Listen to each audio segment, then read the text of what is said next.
चुनावी माहौल गर्म है और इस बीच उत्तर प्रदेश के मुख्यमंत्री योगी आदित्यनाथ क्या कह रहे हैं, जरा सुनते हैं।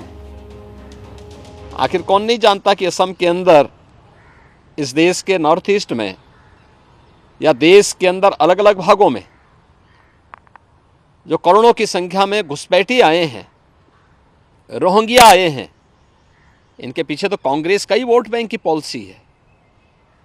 तो वह देश की कीमत पर राजनीति इन्होंने पहले से ये करते रहे हैं और विरासत टैक्स उसी का हिस्सा है।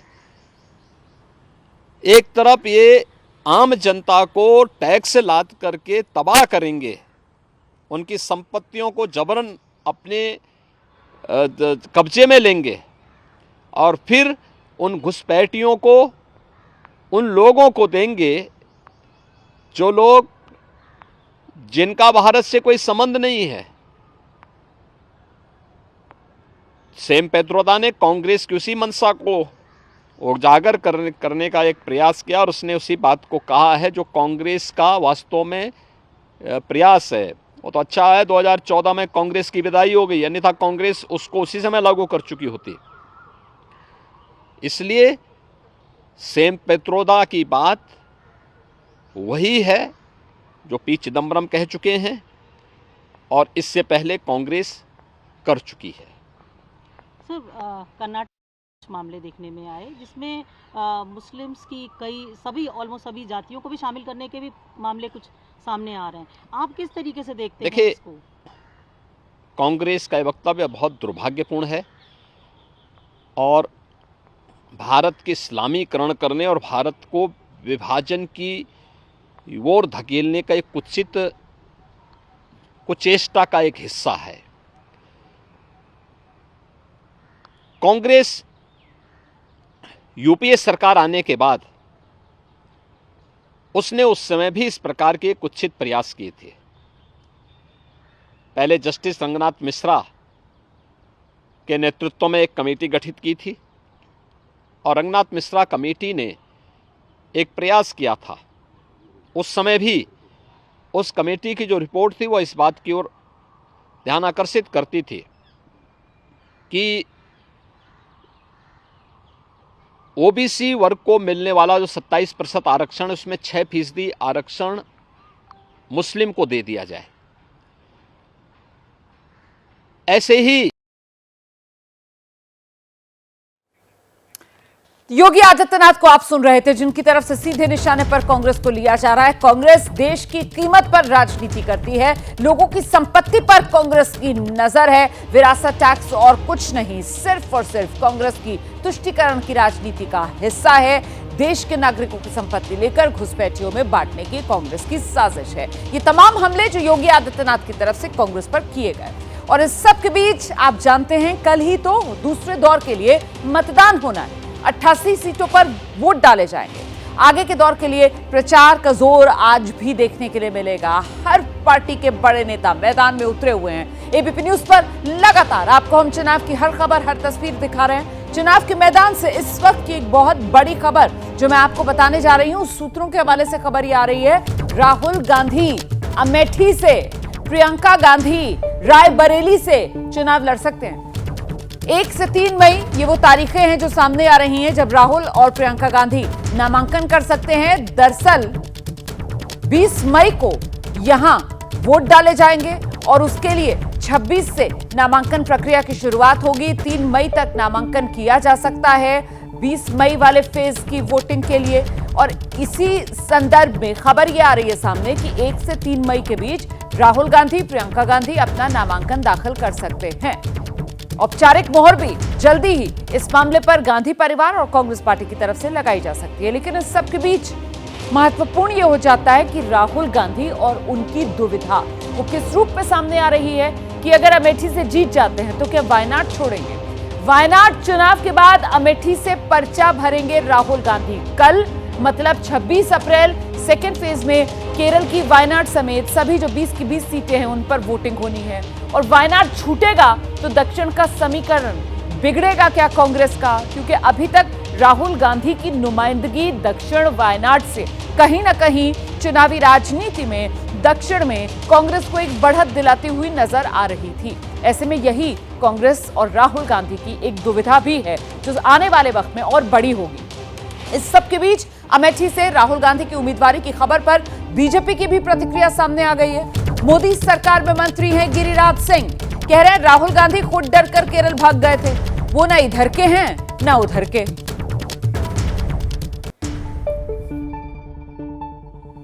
राहुल गांधी तो खुद डर करके भाग गए, केरल भाग गए, अब फिर खोज रहे हैं जगह। ये रम खुदैया बन जाएंगे, न इधर के रहे सनम न उधर के रहे सनम। और आइए सीधे आपको लेकर चलते हैं। हमारे साथ हमारे दो सहयोगी इस वक्त मौजूद है। केरल के वायनाड से जैनेंद्र कुमार हमारे साथ मौजूद है, उत्तर प्रदेश के कन्नौज से संजय त्रिपाठी आप देख रहे हैं इस वक्त हमारे साथ जुड़ गए।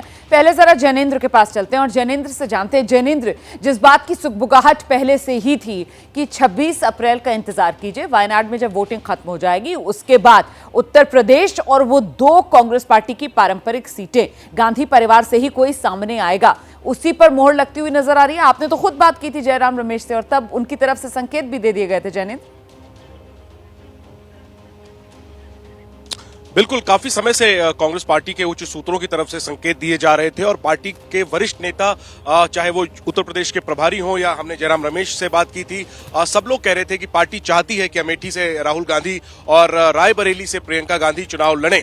और सूत्रों से हमें ये जानकारी मिली है कि बिल्कुल आपने ठीक कहा, 26 तारीख का इंतजार किया जा रहा था, यानी कि वायनाड में वोटिंग का इंतजार किया जा रहा है। कल वायनाड में वोटिंग होगी दूसरे चरण के जो सीटें हैं उसके अंतर्गत, और इसके बाद अमेठी और रायबरेली सीटों पर कांग्रेस उम्मीदवार का ऐलान कर दिया जाएगा। रोमाना 17 सीटों पर कांग्रेस उत्तर प्रदेश में लड़ रही है, उनमें से 15 सीटों पर उम्मीदवारों का ऐलान हो चुका है। सिर्फ यही 2 सीटें हैं जिन पर ऐलान नहीं हुआ है और इसको लेकर के वायनाड की वोटिंग के बाद अगले 2 से 3 दिनों में हमें जानकारी मिली है कि गांधी परिवार, कांग्रेस लीडरशिप जो है इस पर फैसला ले लेगी औपचारिक, और इसका ऐलान कर दिया जाएगा। अमेठी से राहुल गांधी एक बार फिर चुनावी मैदान में उतरेंगे, वायनाड से वो मौजूदा सांसद हैं, और इसके अलावा रायबरेली से प्रियंका गांधी अपनी चुनावी पारी का आगाज करने जा रही हैं। 5वें फेज में अमेठी और रायबरेली में मतदान होना है रोमाना, तो 3 मई वहां पर नामांकन की आखिरी तारीख है। ऐसे में सूत्रों से जानकारी मिली है कि 1 तारीख को राहुल गांधी अमेठी से और 2 तारीख को प्रियंका गांधी रायबरेली से नामांकन दाखिल कर सकते हैं। ठीक, रहिए मेरे साथ। जरा संजय त्रिपाठी का रुख करते हैं। और ऐसे में संजय, गांधी परिवार की तरफ से राहुल और प्रियंका अमेठी और रायबरेली से जब नामांकन दाखिल करेंगे तो उसके जरिए संदेश कांग्रेस पार्टी और गांधी परिवार की तरफ से यही कि यूपी को लेकर हम क्लेम नहीं छोड़ रहे, उत्तर प्रदेश की राजनीति में आक्रामक अंदाज में कांग्रेस पार्टी 24 चुनाव में मैदान में लड़ते हुए दिखना चाहती है। कम से कम ये संदेश साफ जाएगा। निश्चित रूप से रोमाना, क्योंकि ये बात बड़ी आम है, हमेशा से कही जाती है कि दिल्ली की सत्ता का रास्ता यूपी से होकर गुजरता है। ऐसे में कोई भी जो बड़ा दल होगा, चाहे वो कांग्रेस पार्टी हो या भारतीय जनता पार्टी हो या अन्य बड़े दल हो, वो सब चाहेंगे कि उनकी उत्तर प्रदेश में जो प्रेजेंस है वो बनी रहे, जिससे कि नॉर्थ इंडिया में पूरा का पूरा जो प्रभाव है वो दिखता रहे। आपने देखा किस तरह से पिछले 2019 के चुनाव में राहुल गांधी अमेठी से भी लड़े थे और वायनाड से भी लड़े थे। अलग बात है कि अमेठी चुनाव हार गए, लेकिन इस बार उनका दावा है कि ना केवल राहुल गांधी बल्कि उनकी बहन प्रियंका गांधी भी रायबरेली से चुनाव में उतरेंगी। और ये नामांकन का जो आपने तिथि बताई, इसकी चर्चा पूरे उत्तर प्रदेश में है और इसको लेकर के लगातार बात हो रही है। और ये भी बड़ी सामान्य बात है कि अगर राहुल गांधी और प्रियंका गांधी यहाँ आते हैं तो निश्चित रूप से उत्तर प्रदेश कांग्रेस पार्टी जो रसातल में पहुंच चुकी है उसको एक नवजीवन मिलेगा। रोमाना, बिल्कुल, आप रहिए मेरे साथ संजय। जैनेंद्र, आपका बहुत शुक्रिया इस तमाम जानकारी के लिए। मैं आगे बढ़ रही हूं, अगली खबर उत्तर प्रदेश से ही है। और देखिए, सूत्रों के मुताबिक जैसा कि मैंने आपको बताया कि अमेठी से राहुल गांधी, रायबरेली से प्रियंका गांधी के नामांकन को लेकर गांधी परिवार जल्द फैसला कर लेगा। और दूसरी तरफ समाजवादी पार्टी में अखिलेश यादव के नामांकन को लेकर फैसला ले लिया गया है। अखिलेश यादव आज नामांकन भरेंगे, कन्नौज से नामांकन भरेंगे अखिलेश यादव। दोपहर 12 बजे अखिलेश यादव आज नामांकन भरने जा रहे हैं कन्नौज से। कन्नौज वही सीट जहां से पहले भी अखिलेश यादव सांसद चुने गए। बाद में उत्तर प्रदेश के मुख्यमंत्री बनने के लिए जब इस्तीफा दिया था उन्होंने, तो इसी सीट से उनकी पत्नी डिंपल यादव भी सांसद रही। हालांकि पिछले चुनाव की अगर बात की जाए तो पत्नी डिंपल यादव इसी कन्नौज सीट से हार गई थी और इस बार समाजवादी पार्टी की तरफ से इस कन्नौज सीट से पहले तेज प्रताप यादव की उम्मीदवारी का ऐलान किया गया था। लेकिन अचानक कल ही सबसे पहले आपके चैनल एबीपी न्यूज ने ही सूत्रों के हवाले से आपको एक खबर दे दी थी। हमने कल ही बता दिया था कि अखिलेश यादव कन्नौज से उम्मीदवार खुद बनने जा रहे हैं। और इस बीच देखिए, अखिलेश की पहले ना और फिर हाँ कन्नौज के टिकट में ये जो ट्विस्ट है, इसकी पूरी कहानी मैं आपको बताने जा रही हूँ। 21 अप्रैल वो तारीख थी जब कौन चुनाव लड़ेगा, इस पर सस्पेंस बना हुआ था कन्नौज को लेकर। और फिर इसके अगले दिन 22 अप्रैल समाजवादी पार्टी की तरफ से अखिलेश ने तेज प्रताप यादव को टिकट देने का ऐलान कर दिया। टिकट दे दिया गया तेज प्रताप यादव को। लेकिन कहानी यहां खत्म नहीं होती है, यहां से और आगे बढ़ती है। 23 अप्रैल जिले के बड़े नेताओं ने पुनर्विचार के लिए अखिलेश को कहा कि आप फिर से सोचिए। और ऐसे में 23 अप्रैल को ही अखिलेश यादव से चुनाव लड़ने की अपील की गई थी। और तभी से ये खबर जोर पकड़ने लगी थी कि बहुत मुमकिन है पार्टी के भीतर से जिस तरीके से अखिलेश को कहा जा रहा है कि आप ही चुनाव मैदान में उतरिए। अखिलेश यादव चुनाव लड़ने के लिए तैयार 23 अप्रैल को ही हो गए थे, जब पार्टी के बड़े नेताओं की तरफ से उनसे ये गुजारिश की गई कि कन्नौज में उन्हीं को चुनाव मैदान में उतरना चाहिए। फिर 24 अप्रैल अखिलेश के चुनाव लड़ने की आधिकारिक घोषणा कर दी गई पार्टी के प्लेटफॉर्म से कि अखिलेश यादव ही चुनाव लड़ेंगे कन्नौज से। और अब आज 25 अप्रैल का दिन है, दोपहर 12 बजे अखिलेश यादव आज नामांकन करने जा रहे हैं। और ऐसे में अब कन्नौज की टक्कर की अगर बात की जाए तो उसकी जो तस्वीर उभरेगी वो मैं आपको दिखाने जा रही हूं। सुब्रत पाठक 2019 में डिंपल यादव को हराया था, फिलहाल सिटिंग एमपी हैं और इन्हीं को बीजेपी ने फिर से रिपीट किया है कन्नौज सीट से। मुकाबला इस बार अखिलेश यादव से होगा, जिनकी उम्मीदवारी पर पार्टी की तरफ से मोहर लगा दी गई है। और दोपहर 12 बजे अखिलेश यादव जो हैं आज अपना नामांकन दाखिल करने जा रहे हैं। अखिलेश यादव आज नामांकन भरेंगे और वहीं उनकी टक्कर में बीजेपी की तरफ से सुब्रत पाठक मैदान में है। अखिलेश न सिर्फ कन्नौज में बल्कि पूरे चुनाव में जीत की जोरदार हुंकार भर रहे हैं। सुब्रत पाठक भी अखिलेश पर निशाना साधने में चूक नहीं रहे। सवाल कन्नौज का ऐतिहासिक जीत का है। कन्नौज अलग बात है, लेकिन उससे ज्यादा जो जनता ने मन बनाया है, इंडिया गठबंधन भविष्य बन के आ रहा है जी। और भारतीय जनता पार्टी इतिहास बन जाएगी इस चुनाव में। जनता भारतीय जनता पार्टी के खिलाफ मतदान करने जा रही है। एनडीए को पीडीए हराएगा। आपके पास कन्नौज में तो कोई व्यक्ति नहीं है जो लड़ सकता हो लोकसभा। आपके पास सैफई में आपको घमंड था कि वहां से जिसको भेज देंगे उसको जिता लेंगे। तो हमने पहले कहा था आप सैफई से भेजोगे तो भी जमानत जब्त हो जाएगी। तो अब कुल मिलाकर मेरा उनको ये सलाह है कि अखिलेश जी आप खुद लड़ने आइए, तो यहाँ के ऊपर एक कम से कम एक बराबरी की लड़ाई तो हो। और हम कन्नौज के जन्मे लोग जरा दूसरी मिट्टी के बने हुए लोग हैं। हम लोग लड़ाई जरा बराबरी की नहीं होती तो मजा नहीं आता है। तो लड़ाई हो, बराबरी की हो, तो तभी संभव है जब अखिलेश जी लड़ेंगे। नहीं तो कन्नौज से एक और जहां आज अखिलेश यादव नामांकन दाखिल करेंगे, वहीं बीजेपी उम्मीदवार सुब्रत पाठक आज ही अपना नामांकन दाखिल करने जा रहे हैं। मतलब कन्नौज के दोनों उम्मीदवार बीजेपी के भी और इंडिया गठबंधन के भी आज ही अपना नामांकन दाखिल करेंगे। कन्नौज से बीजेपी उम्मीदवार सुब्रत पाठक हैं, वो भी अपना नामांकन आज ही दाखिल करेंगे। अखिलेश यादव भी आज ही दोपहर कन्नौज से अपना नामांकन दाखिल करने जा रहे हैं। अच्छा, अब आपके मन में ये सवाल आ रहा होगा कि आखिरकार अखिलेश क्यों गए कन्नौज। इसी सवाल का जवाब मैं आपके लिए लेकर आई हूं। कहीं ना कहीं जो खबर सामने निकल कर आ रही है, पहले दौर की वोटिंग के बाद जो सपनों की उड़ान, उस पर क्या ये एक तरीके से ब्रेक लगता हुआ नजर आया और इसी वजह से कन्नौज गए?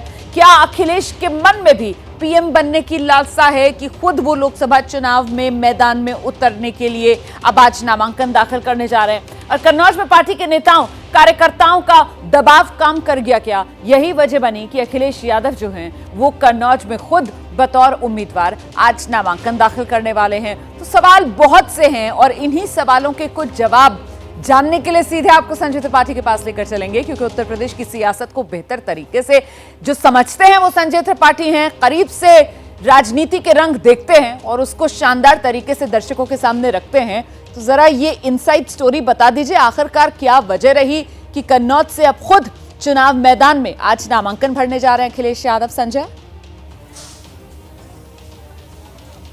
बहुत शुक्रिया रोमाना। और मैं आपको तस्वीर एक दिखाना चाहता हूँ। पहले ये जो कढ़ाई रेलवे स्टेशन के पास की एक दुकान है, गर्मा गर्म ये कढ़ाई है, लगातार इसमें पूड़ियाँ बन रही हैं और जो कन्नौज के स्थानीय लोग हैं यहाँ पर नाश्ता पानी करने आ रहे हैं।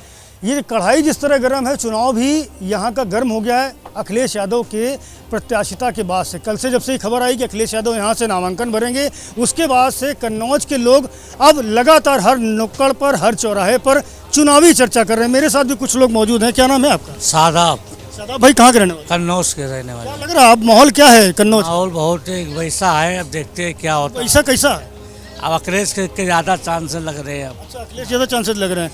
तो अभी तक तो सुब्रत पाठक का मामला ऊपर चल रहा है। अभी तक तो सुब्रत पाठक का था, अभी तक ही अखिलेश का कोई वही नहीं था खुलने का इरादा। क्यों लड़ने आ गए अखिलेश यादव यहाँ से? अभी तक तो कोई बात ही नहीं थी। अभी तक थी अगर कोई बात नहीं थी, लेकिन अब जो है हर इंसान तो कोशिश करता है और कोशिश करने वालों की कभी हार नहीं होती। अब ये जो है वो कोशिश कर रहे हैं तो शायद चांस बन जाए उनकी जीतने। चांस बन जाए, कोशिश करने वालों की हार नहीं होती। पूड़ी खिला रहे हैं सुबह से गरम गरम, राजनीति भी गरम हो गई है जी। क्या लग रहा है अखिलेश यादव के आने में उसके बाद से क्या स्थिति बनेगी? सही है, बढ़िया रहेगी स्थिति, बढ़िया रहेगी। डाल दें। और लोगों से बात करते हैं। कुछ लोग यहाँ खड़े हैं। क्या नाम है आपका? क्या नाम है आपका? श्याम जी। श्याम जी, कहाँ के रहने वाले? कन्नौज। कन्नौज में अब अखिलेश यादव भी चुनाव लड़ने आ गए। पहले अकेले सुब्रत पाठक लड़ रहे थे। क्या लग रहा है अब यहाँ क्या स्थिति होगी? आप जीतेंगे। जीतेंगे अखिलेश यादव, इनका दावा है। क्या नाम भैया आपका? जी, अरुण कुमार कुशवाहा। बड़ी देर से मैं देख रहा हूँ चाय पिला रहा, गर्मा गर्म। सामने पोस्टर भी लगा रखा है आपने सुब्रत पाठक का। मैं हूँ मोदी का परिवार। जी, कितना असर कर रहा है ये जो इनकी मोदी की गारंटी है और मोदी के परिवार वाली बात? ये बहुत अच्छी तरीके से असर करेगा। जी जी हाँ, इसको लाभ मिलेगा। यहाँ पे पाठक जी नंबर 1 पे आएंगे। जी, क्या माहौल है भैया यहाँ का? क्या नाम है आपका? बहुत अच्छा है माहौल, बहुत अच्छा माहौल है। अखिलेश यादव भी आगे लड़ने? हाँ, आ गए। क्यों आए? भाई वो तो आने ही, कोई ना कोई तो सीट पे आएगा ही आएगा। चलिए, तो कोई ये सीट पे कन्नौज आएगा, के लोगों अखिलेश का यादव भी मूड आगे और मिजाज जो कन्नौज संजय की त्रिपाठी जनता आप तक पहुंचा रहे थे। बहुत शुक्रिया संजय आपका। लोकसभा चुनाव के लिए एनसीपी शरद गुट ने अपना घोषणा पत्र जारी किया है। शरद पवार सहित पार्टी के कई नेता इस दौरान मौजूद रहे। घोषणा पत्र में महिला सुरक्षा, एलपीजी गैस की कीमत कम करने सहित कई वादे किए गए हैं। तो लोकसभा चुनाव के लिए एनसीपी शरद गुट का अपना घोषणा पत्र जारी कर दिया गया है। बिहार में लोकसभा चुनाव के बीच नीतीश कुमार की पार्टी के एक युवा नेता की हत्या कर दी गई है, जिसके बाद राजनीति गर्मा गई है। यह घटना पटना जिले के पुनपुन थाना इलाके की है। जेडीयू के कार्यकर्ता नाम सौरभ कुमार एक शादी समारोह से लौट रहे थे और तभी बाइक सवार बदमाशों ने घेर कर उन्हें गोलियों से भून डाला। इस घटना की खबर जैसे ही सामने आई, उसके बाद पूरे इलाके में हंगामा मच गया। पटना से आरजेडी की जो उम्मीदवार है मीसा भारती, वो भी घटनास्थल पर पहुंची। ये घटना क्यों हुई है, इसके पीछे कौन लोग हैं, अभी इसका खुलासा नहीं हो पाया। किसी की भी गिरफ्तारी अब तक इस मामले में नहीं हो पाई है। बीती रात की घटना है और अभी तक पुलिस के हाथ खाली। जेडीयू के नेता नाम सौरभ कुमार, नीतीश कुमार के साथ उनकी एक तस्वीर भी है जो इस वक्त आप देख रहे हैं टेलीविजन स्क्रीन पर। कल एक शादी समारोह से लौट रहे थे सौरभ और उसी दौरान सड़क पर बाइक सवार बदमाशों ने उन्हें गोलियों से भून डाला। लोगों का गुस्सा फूटा इस घटना के बाद। चुनावी माहौल है, ऐसे में सियासत भी गर्मा गई है इस घटना के बाद। और इस वारदात के बाद घटनास्थल पर खुद मीसा भारती पहुंची, जाकर पीड़ित परिवार से मुलाकात भी की है। लेकिन सवाल बड़ा है, आरोपी अब तक फरार हैं, किसी की शिनाख्त तक नहीं हो पाई है। 24 को बढ़िया कोल में अजीत कुमार के भाई का रिसेप्शन का फंक्शन था। इसमें शिवनगर परसा बाजार के सौरभ कुमार अपने साथी के साथ आए हुए थे। वहाँ पर उनको लौटने के दौरान करीब 12:15 बजे मोटरसाइकिल सवार अज्ञात लोगों द्वारा गोली मार दिया गया और उनको लोग अस्पताल ले गए। उनके साथ एक मुनमुन कुमार भी घायल थे, उनको कंकड़बाग उमा अस्पताल ले जाया गया, लेकिन सौरभ कुमार की मृत्यु हो चुकी थी। तो इस संबंध में पुलिस द्वारा छानबीन किया जा रहा है, हम लोग कार्रवाई कर रहे हैं। कन्हैया कुमार पुलिस अधिकारी को आप सुन रहे थे, जो बता रहे थे इस पूरी वारदात के बारे में। और साथ ही उनकी तरफ से ये भी जानकारी दी गई कि अभी तक शिनाख्त नहीं हो पाई है आरोपियों की। जेडीयू नेता की हत्या हो गई है, नाम सौरभ कुमार। शादी समारोह से लौट रहे थे और उसी दौरान बाइक सवार बदमाशों ने उन्हें घेरकर गोली मार दी। इस घटना के बाद पटना में सड़क पर लोगों का गुस्सा फूट पड़ा। उसकी तस्वीरें भी आप देख रहे हैं। बीती रात इस वारदात को अंजाम दिया गया। बीती रात ही लोग सड़क पर उतर आए। बड़ी तादाद में उनकी नाराजगी देखने के लिए मिली। और यहां पाटलिपुत्र से जो आरजेडी इंडिया गठबंधन की उम्मीदवार है मीसा भारती, इस वारदात के बाद वो भी पहुंची मौका वारदात पर और जो पीड़ित परिवार है उससे उन्होंने मुलाकात की है। इस हत्या की घटना को लेकर अब जाहिर सी बात है चुनावी माहौल में राजनीति गर्मा गई है। कांग्रेस कह रही है कि गंभीर मामला है, आरोपियों पर जल्द कार्रवाई हो। नीतीश की पार्टी कह रही है जो भी दोषी होगा उसे बख्शा नहीं जाएगा। देखिए, किसी भी पॉलिटिकल वर्कर की हत्या होती है वो निंदनीय है, मैं उसका निंदा करता हूं, लेकिन सरकार को चाहिए कि तुरंत उस पर कार्रवाई करे, सच तक पहुंचे और जो भी दोषी हो ऐसे लोगों को कड़ी से कड़ी सजा मिलनी चाहिए। देखिए, घटना की जानकारी मिली है और अत्यंत दुर्भाग्यपूर्ण घटना है, निंदनीय है, दुखद है। पीड़ित परिवारजनों के साथ हमारी संवेदना है। आप लोगों ने देखा है कि लगातार पुलिस महकमे के लोगों ने वहां कैंप कर रखा है, गहन तफ्तीश हो रही है और एक बात तय है कि इस हत्या के पीछे जो भी कोई हो कड़ी से कड़ी कार्रवाई सुनिश्चित होगी, उनकी जगह सलाखों के पीछे रहेगी। नीतीश कुमार जी के शासन में कोई सोचेगा कि इस तरह की घटना को अंजाम दे दे और बच जाए तो ये संभव नहीं है। तो ये सियासी बोल आप सुन रहे थे। जेडीयू की तरफ से कहा जा रहा है कि दोषियों को छोड़ेंगे नहीं, किसी को बख्शा नहीं जाएगा। लेकिन सवाल ये है कि वो तो बात की बात है ना, पहले शिनाख्त हो पाई, ये बड़ा सवाल है। आरोपियों को लेकर अभी तक पुलिस के हाथ कुछ लगा या अभी भी बिहार पुलिस के हाथ खाली? सीधे ग्राउंड पर आपको लेकर चलेंगे। शशांक कुमार हमारे साथ, हमारे सहयोगी मौजूद हैं। शशांक, कुछ पता लगा पाई है अभी तक पुलिस आखिरकार कौन ये आरोपी थे जो सरेआम गोलियों से भून कर चले गए सौरभ कुमार को? देखिए, किन अपराधियों ने इस घटना को अंजाम दिया, क्यों दिया, ये अब तक पुलिस पता नहीं कर पाई है। ना किसी अपराधी की गिरफ्तारी हुई है। 2 बाइक पर कुल 4 अपराधी सवार थे जिन्होंने इस घटना को अंजाम दिया और उसके बाद फरार हो गए हैं। कल दूसरे चरण में 5 सीटों पर वोटिंग है, उसके पहले सत्ता पक्ष के नेता की हत्या हो गई है। एक बड़ा मामला है, कानून व्यवस्था पर लगातार सवाल उठ रहे हैं। और ये जो पुनपुन जहाँ पे ये घटना हुई है, ये पाटलिपुत्र लोकसभा क्षेत्र में ये इलाका आता है। मीसा भारती, लालू की बड़ी बेटी, यहाँ से चुनाव लड़ रही हैं, तो आनंद फानन में वो भी पीड़ित परिवार से मिलने के लिए पहुंच गई। तो लगातार तस्वीरें भी दिखाई हैं। शशांक, जैसे कोई और अपडेट होगा फौरन दर्शकों तक आप पहुंचाइएगा। मैं जरा जल्दी से आपको लेकर चलती हूँ। आम आदमी पार्टी की तरफ से प्रेस कॉन्फ्रेंस की जा रही है। संजय सिंह लोकसभा चुनाव के लिए आम आदमी पार्टी का थीम सॉन्ग आज जारी करेंगे, सुनते हैं। पूरे देश में भारतीय जनता पार्टी चुनाव खत्म करेगी। मैं 140 करोड़ लोगों से निवेदन करना चाहता हूं, यह आपका अंतिम चुनाव है। इसके बाद आपको वोट करने का अधिकार नहीं मिलेगा। और आपने देखा, कभी आपने नहीं सुना होगा, लोकसभा का चुनाव देश की सत्ताधारी पार्टी बगैर मतदान के जीत जाती है, बगैर वोट के जीत जाती है, बगैर चुनाव के जीत जाती है। सुना होगा, लोकसभा का चुनाव देश की सत्ताधारी पार्टी बगैर मतदान के जीत जाती है, बगैर वोट के जीत जाती है, बगैर चुनाव के जीत जाती है।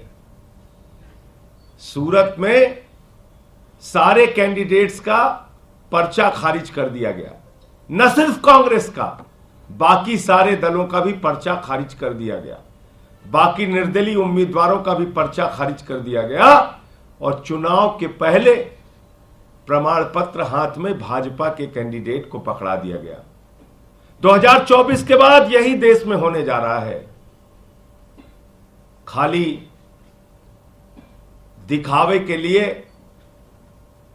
एक संविधान होगा जो नागपुर का आरएसएस का संविधान होगा, जिसमें आरक्षण की व्यवस्था नहीं होगी,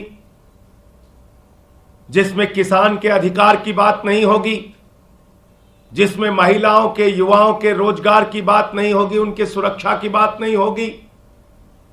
एक आरएसएस का संविधान होगा बाबा साहब डॉक्टर भीमराव अंबेडकर के द्वारा लिखे गए संविधान को खत्म किया जाएगा, आरक्षण को खत्म किया जाएगा, चुनाव को खत्म किया जाएगा। पिछले 10 साल का इतिहास मैं देश की जनता को याद दिलाना चाहता हूं। उत्तराखंड में इन्होंने चुनाव नहीं कराया, सरकार कांग्रेस की तोड़ के गिरा दी, अपनी सरकार बना ली। अरुणाचल में चुनाव नहीं कराया, जोड़ तोड़ करके सरकार बना ली। महाराष्ट्र में ईडी का, सीबीआई का, इनकम टैक्स का छापा मरवा के, भय दिखा के चुनाव नहीं कराया, सरकार तोड़कर बना ली। गोवा में मात्र 13 सीट होने के बावजूद जोड़ तोड़ करके सरकार बना ली। मध्य प्रदेश में चुनाव नहीं कराया, जोड़ तोड़ करके विधायकों को तोड़ के सरकार बना ली। आम आदमी पार्टी की तरफ से प्रेस कॉन्फ्रेंस की जा रही है। संजय सिंह कह रहे हैं कि सूरत तो झांकी है, अभी देश बाकी है। वो कह रहे हैं कि मैं देश के लोगों को आगाह करना चाहता हूं, अगर इस बार चुनाव में बीजेपी जीत गई तो आइंदा कभी देश के लोगों को वोटिंग करने का मौका नहीं मिलेगा, बीजेपी संविधान बदल देगी।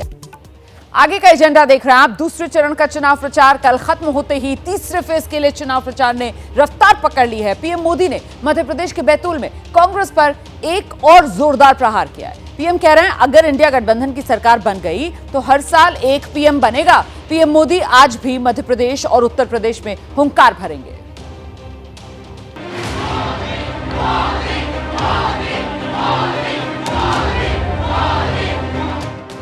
लोकसभा चुनाव के तहत दूसरे फेज के चुनाव प्रचार खत्म होते ही तीसरे चरण के लिए प्रचार ने जोरदार रफ्तार पकड़ ली। सभी पार्टियों के स्टार प्रचारक चुनावी रैलियों के जरिए अपना दमखम दिखा रहे हैं। पीएम मोदी ने बुधवार को मध्य प्रदेश के भोपाल में रोड शो किया। पीएम मोदी के रोड शो में भारी भीड़ उमड़ी। इस रोड शो के दौरान हर तरफ मोदी मोदी और अब की बार 400 पार का शोर सुनाई दे रहा था।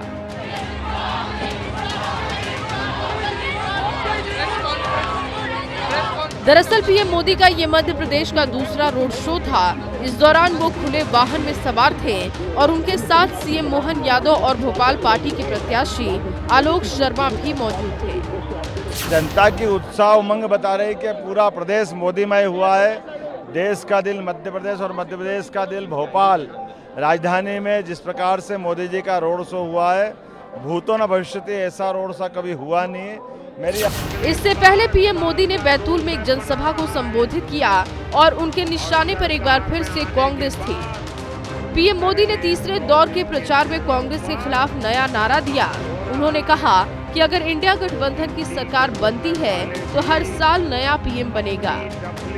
कुछ मीडिया रिपोर्ट में आया है कि मोदी बार बार पूछ रहा है कि भाई बताओ तुम्हारा नेता कौन, किसको सुपुर्द करे, तो बोलते हैं उन्होंने फॉर्मूला बनाई है। ये लोग 1 ईयर 1 पीएम फॉर्मूला बना रहे हैं, यानी एक साल एक पीएम, दूसरे साल दूसरा पीएम, तीसरे साल तीसरा पीएम, चौथे साल चौथा पीएम, 5वें साल 5वां पीएम। बताओ भाई क्या होगा देश का? के बाद लगता है कि या तो शायद मुंगेरी लाल के सपने जैसा होगा। ये देश को तबाह करने वाला खेल है, ये आपके सपनों को चूर चूर करने वाला खेल है दोस्तों। इससे पहले पीएम मोदी ने मध्य प्रदेश के सागर में भी एक चुनावी सभा को संबोधित किया और कांग्रेस पर आरक्षण खत्म करने का आरोप लगाया। कांग्रेस ने सामाजिक न्याय की हत्या की है। अब जो राज्यों में हथकंडे अपना रहे हो, दलितों के, आदिवासियों के, ओबीसी के आरक्षण चोरी करने का जो खेल खेल रहे हो, उसे लूटने का खेल खेल रहे हो, आपके मंसूबों को हमेशा हमेशा ताला लगाने के लिए मोदी को 400 पार चाहिए। मुझे दलितों के आरक्षण की रक्षा करनी है, मुझे आदिवासियों के आरक्षण की रक्षा करनी है, मुझे ओबीसी के आरक्षण की रक्षा करनी है और मैं स्वयं उस समाज से आया हूं। पीएम मोदी भी आज भी मध्य प्रदेश के दौरे पर रहे और उसके बाद वो यूपी में चुनावी रैलियां करेंगे, लेकिन शुरुआत होगी मध्य प्रदेश के मुरैना से, जहां वो सुबह 11:30 बजे एक जनसभा को संबोधित करेंगे। फिर वो यूपी के लिए रवाना होंगे, जहां आगरा में दोपहर 1:15 बजे एक चुनावी रैली को संबोधित करेंगे। फिर उसके बाद वो बरेली के आंवला में दोपहर 3:30 बजे एक जनसभा करेंगे और फिर शाम 5:15 बजे शाहजहांपुर में चुनावी सभा को संबोधित करेंगे। बीजेपी के स्टार प्रचारक अमित शाह भी तीसरे और आगे के फेज के लिए चुनाव प्रचार में जोर शोर से जुटे हुए हैं। पीएम के चुनाव कार्यालय उद्घाटन करने वाराणसी पहुंचे अमित शाह ने दावा किया कि मोदी सरकार का 10 साल का कार्यकाल शानदार रहा है। 2014 से 2024 का एक कालखंड, ये 10 साल, जब भी देश का इतिहास लिखा जाएगा, नरेंद्र मोदी जी के 10 साल सुवर्ण अक्षरों से लिखे जाएंगे। पीएम मोदी के संसदीय क्षेत्र वाराणसी में अभी भी उनके आने का इंतजार हो रहा है। पार्टी की कुछ महिला कार्यकर्ताओं ने अभी से उनकी जीत का दावा करना शुरू कर दिया है। मेरे झोपड़ी के भाग आज खुल जाएंगे, मोदी आएंगे, मोदी आएंगे, आएंगे मोदी आएंगे, मोदी आएंगे, आएंगे मोदी आएंगे। पीएम मोदी लगातार तीसरी बार वाराणसी से चुनाव लड़ने जा रहे हैं। वाराणसी में आखिरी फेज में 1 जून को वोटिंग होगी।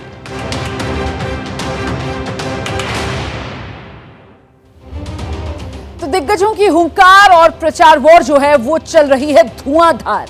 बीजेपी का तूफानी प्रचार आज किस रूप में देखने के लिए मिलेगा, जल्दी से आपको जानकारी दे देते हैं। बीजेपी के बड़े नेता कहां प्रचार करेंगे आज? देखिए, सिद्दीपेट में अमित शाह तेलंगाना में रैली करने जा रहे हैं। ओडिशा सोनपुर में अमित शाह की रैली है। ये ओडिशा वाली रैली जो है वो शाम 4 बजे होगी और तेलंगाना सिद्दीपेट वाली रैली दोपहर 12:30 बजे होनी है। अमित शाह के अलावा और कौन बड़े नेता आज चुनाव मैदान में उतरे हुए हैं? राजनाथ सिंह को आप देख रहे हैं, लखीमपुर खीरी उत्तर प्रदेश में रैली करेंगे सुबह 11:30 बजे, करीब अब से आधे घंटे के बाद। और इटावा उत्तर प्रदेश में रैली करेंगे दूसरी, दोपहर करीब 1:40 का समय तय किया गया है। तो ये बीजेपी नेताओं की आज की धुआंधार प्रचार की जो तैयारी है उसके बारे में हमने आपको जानकारी दी।